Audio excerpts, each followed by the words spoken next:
I got some more stats to freak you out about what you're doing right now. And I know from those stats that you'll keep watching anyway. Yes! You are a consumption battery! Consumption battery! A better you starts today. Hey, consumption battery, dig this. Here's a couple of stats just to freak you out about social media use even more. The first one is, how's this? I was talking to one of my good friends, Callum. Fuck, that guy's awesome. He's one of those guys that every time you have to say, you're just like, just a legend. But anyway, he was talking about, he's been doing some research on social media. This is the stat that sticks in his head a lot. This one really gets to him, which is that the longer that you spend on social media, the more you start to conform. So how's that? Isn't that an amazing... See, this is the whole thing. This is why advertisers shouldn't be scared to advertise here on Jordan Shanks. And by the way, if you are one, I'm very happy to sell out of this channel. There's nothing wrong with that. Well, you know, not fucked companies, because I've got standards. But yeah, anyway, look. One of the things that I think is so crucial that you really need to understand about social media is that surveillance state that we're talking about. That this is surveillance that the Soviet Union could never even dream of having, and yet you meet all of these Russian cunts with that really sickly face and the huge belly. Like, how many octopuses have you eaten in your life? And they have this, it's octopi, actually, shut up in the comments. Nah, write it down, it'll help engagement. They are always with this kind of stare when they're speaking to, yes, it's a very good, I think that maybe we should go to bigger, and I want to see the bigger cheese factory. The bigger cheese factory sounds like they have a lot of cheese in it. They're moving their eyes around a lot. That is an ingrained habit from growing up in the Soviet Union, where you didn't know who was going to be a spy and who wasn't, because they were just so prevalent. It was like, I don't know, like being a tradie in Australia. Well, you got to admit, there is a lot that is very boss about the Soviet Union, isn't there? Like,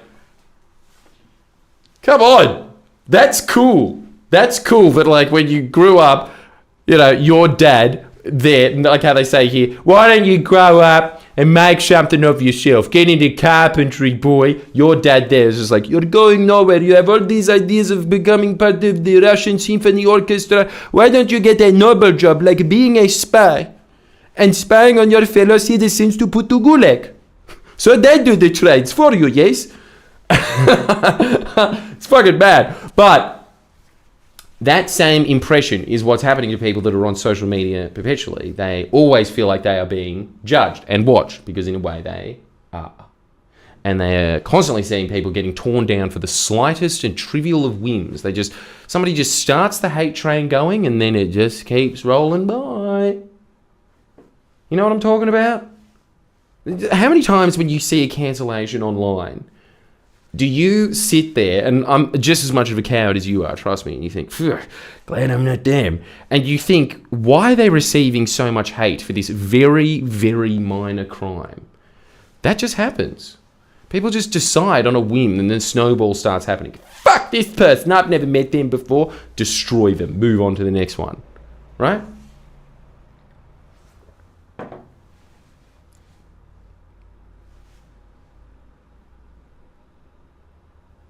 Well, you're guilty, aren't you?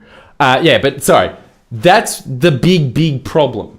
The big problem is because of that surveillance state mentality. Because the internet is very good at giving you a perception of reality that isn't there. That's really, like, it's digitized, imaginary. Like these bubbles that you go in on Reddit that we frequently make fun of. It's funny to everyone else outside the bubble. Can you imagine being triggered when you are in that bubble and being like, oh my God, they're making fun of Corny 5'7" just because they have yet another fucked feel on the top of their heads. The world could be cruel. That's why I stay inside this bubble. To everybody else outside the bubble, it's hilarious. But we are all caught in those silos. And so you have this very narrow perception of what the world is. And as a result of having this very narrow perception of what the world is, we start thinking that everybody thinks in these very specific rules. These rules get hyper focused in on you. This is exactly why you had things like QAnon, for instance, right? It's because like they started making like fantastical leaps of logic. They weren't stupid people, by the way. There was a lot of research into who was the average QAnon person. They were above average educated, but they started believing in this pedo vampire cult because that's what happens when you are in one of these bubbles. Just the things just keep getting fed to you, and so you're not getting any other outside. No one is poking any holes in it. If they do, they get downvoted immediately, and so you start just believing the gaps in the logic. But the other thing that happens when you are in one of these, and this is exactly what happens when you are in a cult, this is why I find all of these things online very scary, is, this one can't really talk, can it? It's like clearly a cult, but, the thing is, every internet channel, every internet Reddit thread, they are all, and we're all part of them. I'm part of them, you're part of them, but they're all little cults, aren't they? They're all little cults. And when you are in one of these little cults, the reason that you start becoming extremely obedient is because your world shrinks. That's why cult leaders in the 70s used to always take them out to some hippie silo out in the middle of rural New South Wales. Why do you need to go out and see your family? Well, they're not here, so they're not really one of the believers, are you? You'd really disappoint the family if you left the family to see your family. They're not your family anymore. We're your family. That's why we call it the family, right? What's happening there is you are removing any outside influence to these people, any outside influence at all. And so the information there just becomes your world, because human beings are very, very bad at judging anything that isn't in their immediate environment. So the world shrinks. Therefore, you become more obedient. The reason, how scary is this? The reason that you are becoming more obedient is because you are in a cult. Not that you needed to know when you're part of Jordan Shanks. Come and see my live seminar where I give you all the tips to success. You don't want to tell your family about this though, do you? Because I'm your new dad, right? Okay, don't ask your dad if that's good value or not. I'm your dad. And make sure that you sign up to Jordan Shanks for exactly the same reason, because I'll be giving you 3 extra videos to embed you deeper into the principles of winning. That's the cult of winning. That's what it is though. But honestly, look, I think it's great value. I mean, take from it what you will. It's obviously a clearly biased source, but I spent a lot of time reading a lot of books about all this stuff. I honestly think that it's just a huge investment in yourself. There is nothing, just think about this for a second. Even if you don't use me, use someone else, I don't care. But the thing is, there is nothing better than investing in yourself. Nothing. There is nothing that will create a better return, except for Labor's HAF policy. But anything other than that is just going to get worse returns. House, you invest in a house, you invest in interest rate, anything like that, index funds, anything like that, that is never going to get you the returns that you get from investing in yourself, building a skill, building an identity, building a purpose to life that moves you forward. That is what's going to make you rich. You are going to do it. You are your own labor machine. You understand that? And I'm going to get the most out of you. I'm going to get the most out of you in terms of your money. Yes, absolutely I am. But I am also going to be exchanging value with you. And you'll be getting all of this stuff. All of these ways to just fine-tune your effectiveness. That's the entire point of Jordan Shanks, to make you better at getting what you want for a low, low price. And also for free as well. So, now, let's go back to it. That's what's happening. You're getting sucked into a cult that takes all your money. But, yeah. Social media does that. Social media, did you know that it is a real island, but a lot of people put green screen islands in the background. Can you believe how dishonest people are? You're becoming more obedient. That's the first one. The second one, this is the one that really freaked me out.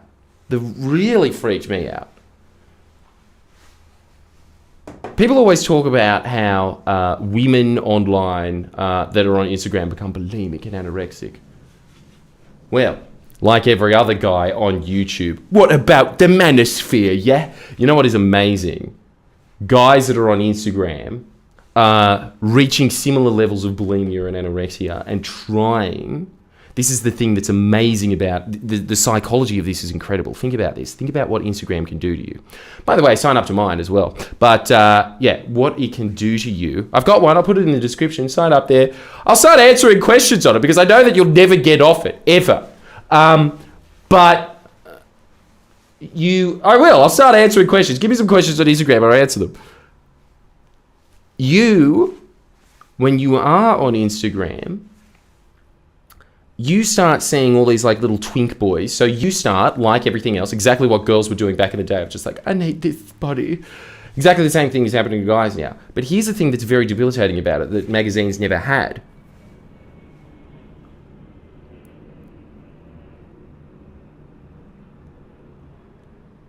Social media, I need to be very careful about how I say this, just trying to implant this as well as I can in your head, because you need to write this down if you can. Social media is designed to demotivate you. So, when you are on Instagram, demotivating you, right? Because why is it demotivating you? It wants you to stay on there as long as possible. That's the whole game, to keep you there. So, when you're sitting there and you're looking at all of these pictures and just being like, oh, they have such skinny bodies. It's so weird thinking about guys now that, oh, they have such skinny bodies.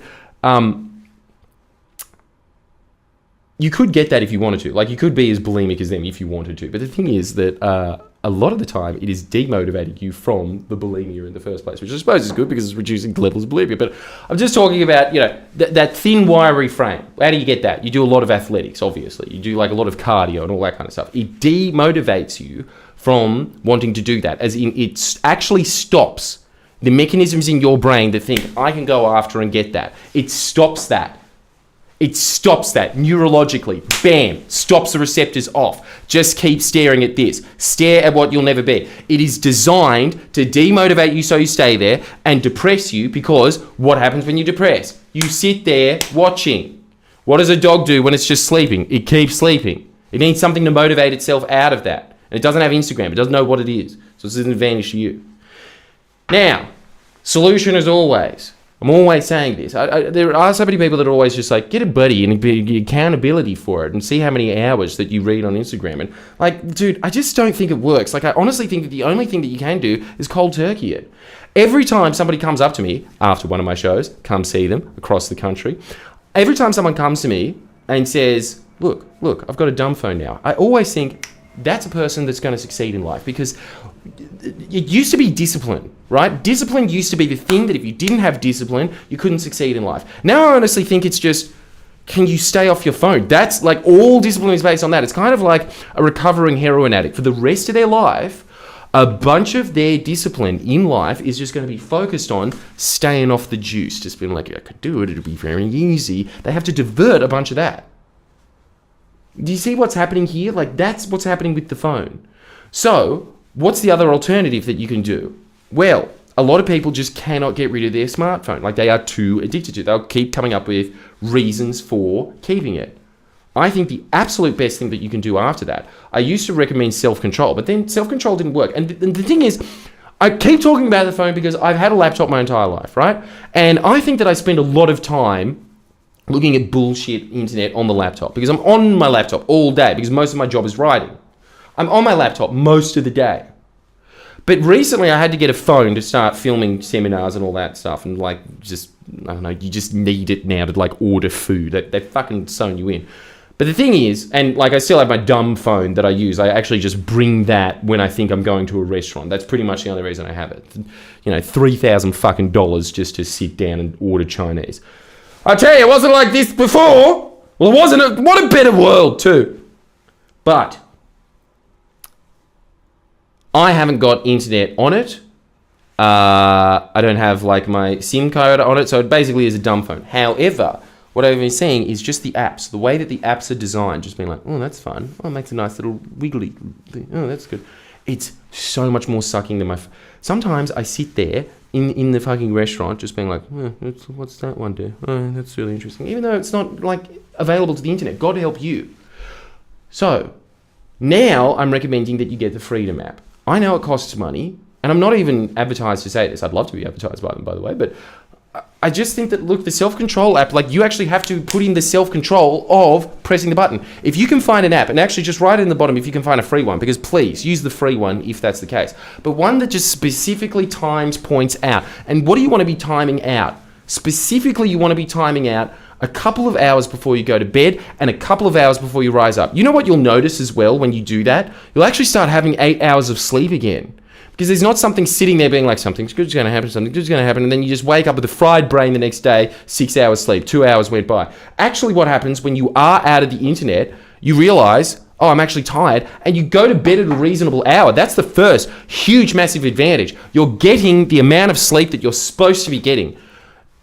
Any success book will tell you, people are undersleeping, and that is bad for your productivity. That is bad for your general well-being. That is bad for your ability to concentrate.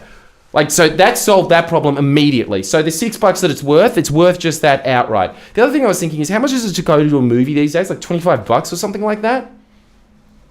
I think this app costs like $5 a month. I was working it out the other day. If you're just shaving off the first 4 hours, and I can't remember, but it worked out something around you're saving like 100 hours a month. Let's just assume that your time is worth $25 an hour or whatever minimum wage is. Let's just assume it's as low as that. The movie that distracted you from your life, that probably sucked, costs what? 4 times the amount of that? You're getting 4 months. I can't remember the exact numbers. Just go with me here. But let's just say you're getting 4 months value for the same price as a movie ticket, but it's giving you better sleeping patterns. It's actively blocking you from checking it first thing in the morning, which is the absolute worst thing that you can do in the modern age. So that you're 10 IQ points more intelligent for the rest of the day. 2 massive benefits already. Surely that's worth the price of a movie ticket for 4 months. That's all I'm saying. Your time is your most valuable resource. And it's getting all sucked into this shit. If something is getting you off it for $5 a month, that is money well spent. But then the next thing is, on top of that, then you start breaking it out throughout the day. So when do you go on the internet after that? You do it when you are most susceptible, when you are least conscious. When are you least conscious? The first thing is when you first wake up in the morning. The next 2 hours is going to be great, but that first groggy eye, that's why you look at your phone immediately. You fucked your day. Immediately, you fucked it. That has stopped you from being able to concentrate properly for the first 2 hours, just scrolling on it for 10 minutes, because it takes you an hour to get out of that state anyway when you've done that. But then on top of that, you're not going to feel like doing it anyway. You're not going to feel like wanting to do anything productive. It'll sap your motivation because that's what it's designed to do.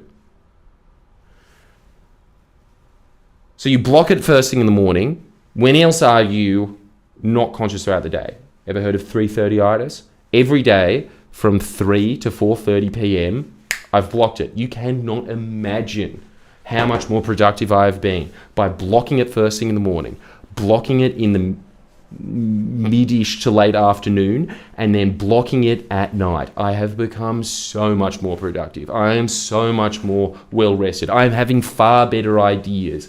I want the same from you, because the alternative is terrible. And the best alternative, obviously, is you come see my seminars across the country and you sign up to Jordan Shanks for more videos like this, just being like, no, you're wasting your life. I'm going to remind you. It's exactly like the app. Really, come on. Let's go back to the movie analogy. You'll go see a movie. It'll probably suck. I'm making you the star of your own movie, baby. That's why you need to sign up, because I'm making you the star of your own character. That is what is happening there. I am making the camera screen focus back on you. That's what's happening in these videos. I'm making it focus back on you and being like, stop thinking about other people's lives for a second. Focus on yours. Surely that's worth the same price as one of these apps. Just saying.